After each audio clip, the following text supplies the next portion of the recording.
like we said, now these are officially called Cat A influencers and Cat B influencers, right? Your Cat A influencers or your celebrity influencers, and your Cat B are your niche influencers, local influencers, and powerful influencers. Now, the reason that these guys are put into Cat A and Cat B are just two reasons. One is the number of following they have, and the second is the money that they take, right? Now, if you go to a Miss Malini, she will take a 3 lakh rupees for one post. So, all of those guys eventually come into Cat A because they're so expensive, right? So if you're going to a Hrithik Roshan, he takes a 20 lakh, 25 lakh per post. And people pay that, right? Brands pay that. So all of those guys come into Cat A. Cat B, people usually take, between a 5,000 to a 50,000 rupees for a post. Now, that's how we divide it. So like I was just telling that the things we have to look at this is this, right? How many followers do they have? Total number of followers. So imagine they have 1 lakh followers. Figure out whether they're a specialist in any field or a generalist, right? If they're a generalist and they have a lot of this, they're power followers. If they're a specialist, then they come into your niche influencers. And actually, this is very important. What is the profile of their followers? So I may have 1 lakh followers, right?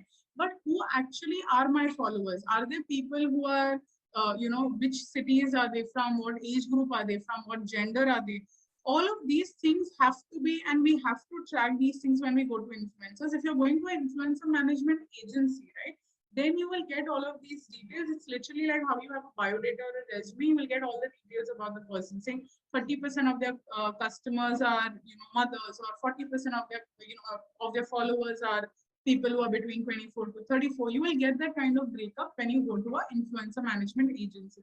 Now, the reason this is important is this. Imagine I'm trying to sell fruity, right? Now, if I sell fruity to influencers whose audience is 45 plus, it is very difficult for me, right? Because a lot of people will not drink fruity at the age of that because there's a lot of sugar in it. So if I go to an influencer, even if they are cheap and even if they have a lot of followers, but if their audience is not fitting into my product targeting, then it doesn't make sense.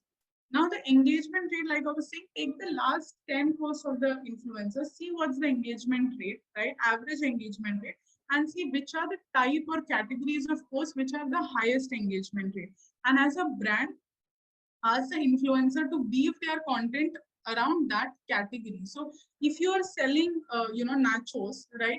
And if you see that the person, does very well on healthy salads, ask the influencer to make a salad of, salads and nachos together, right? Like a nacho salad, saying that this is a quick, healthy way, something like that.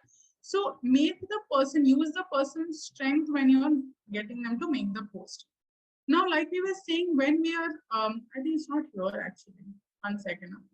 How to be, it's in how to be a social media influencer. Sorry, you'll have to wait a little. So in setting up an influencer strategy, like I said, first you find the influencer, and this is easy, right? Because you go to any influencer agency and they'll give you an entire list. You set a budget saying, I can pay 25 lakh, 20 lakh, whatever for these influencers. Now, what happens is every influencer takes a different amount of money. Some will take, 50,000, some will take 35,000, 20,000. If you give your budget to the management agency, they will say that this influencer को हम लोग 50,000 देते, let's give this influencer 10,000. They will do a mix and match and give you a list of influencers who will fit into the budget. Then you decide your objective. Are you launching a product? Are you promoting a product? You just want engagement. You want people to come to your link and buy the product. Basis that, you decide the objective and inform the influencer, right? Then you're creating an influencer management strategy. And in this influencer management strategy, you will say that this influencer will be given content on this date. Influencer will come back with revised content of what they will put up on this date. All of this, right? Who will put up the post? What link will be put up by? So we have to create customized coupon codes for the influencer. All of that gets decided in the influencer management agency. Then you have to decide what content to be written. Now, recently I saw a brand which made literally hundreds of people use the same line and promote. Every influencer, if you went, was putting up the same exact same line, right? All of those get a lot of trolls because people are like, why can't you even edit the content and put up? So tell the influencer, I want you to either write exactly this, or I want you to modify it in your own way, right? Communicate that to the influencer, and it happens both ways. A lot of brands, they are very particular that the influencer shouldn't write anything. So the brand gives them the exact post of what should be put. The last thing is you have to measure the campaign metrics, right? Have a list at the end. You will have an Excel sheet, all influencers, how many followers they had, what what time did they, or what date did they put up the post, and how many people reacted, right? And for each person you will have, this person has 70,000 followers and 7,000 people reacted, 10% engagement rate, right? So that's how your campaign metrics get decided. Now, there are a lot of challenges which happen with influencer campaign. It is very difficult to manage. The moment the content goes out from you to the influencer, you don't know what to put up, right? All of you must have read about the Greta Thunberg thing, wherein that the entire sheet only got shared by mistake, right? All of these things happen very frequently. A lot of times, and I have been a part of these things also.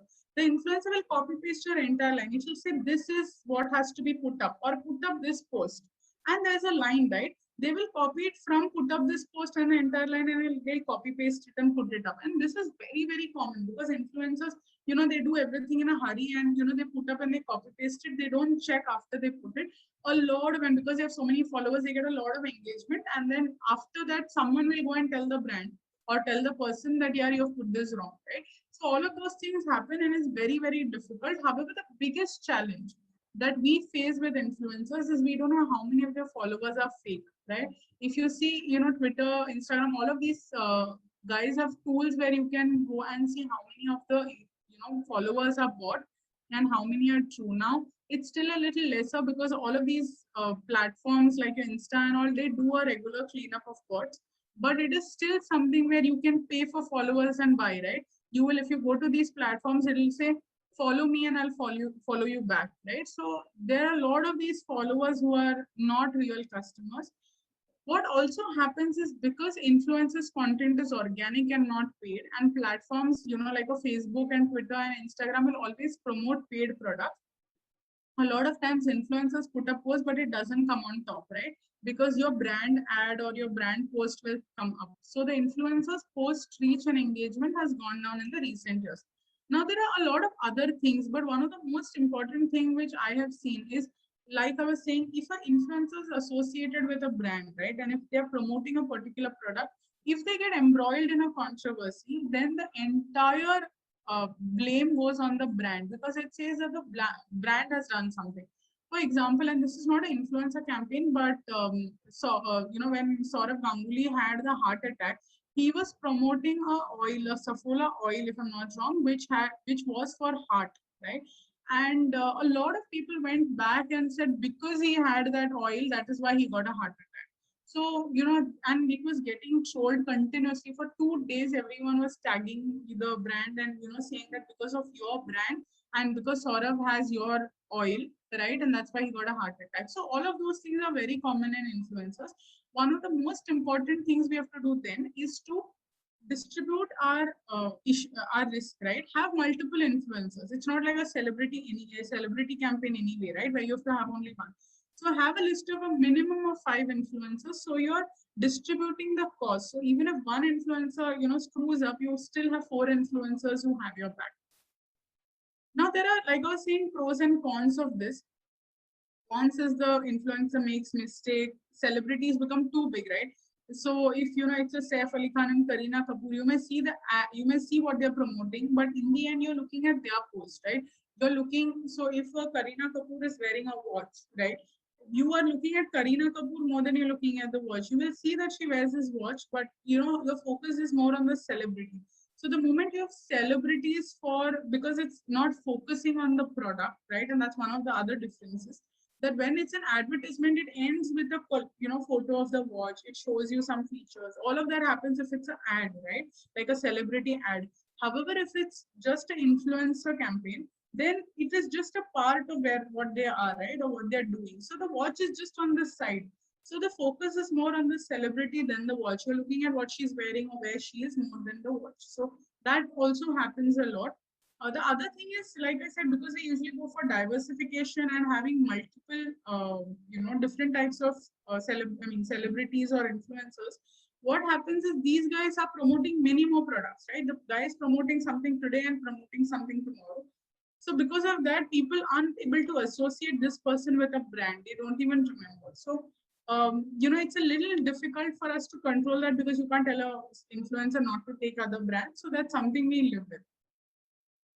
Obviously the pros are also huge because the brand instantly gets recognized. If you see Kendall Jenner using a Daniel Wellington watch, in the end, in your head, it stays, right, that she uses this brand. So there are pros also, which is why we do it.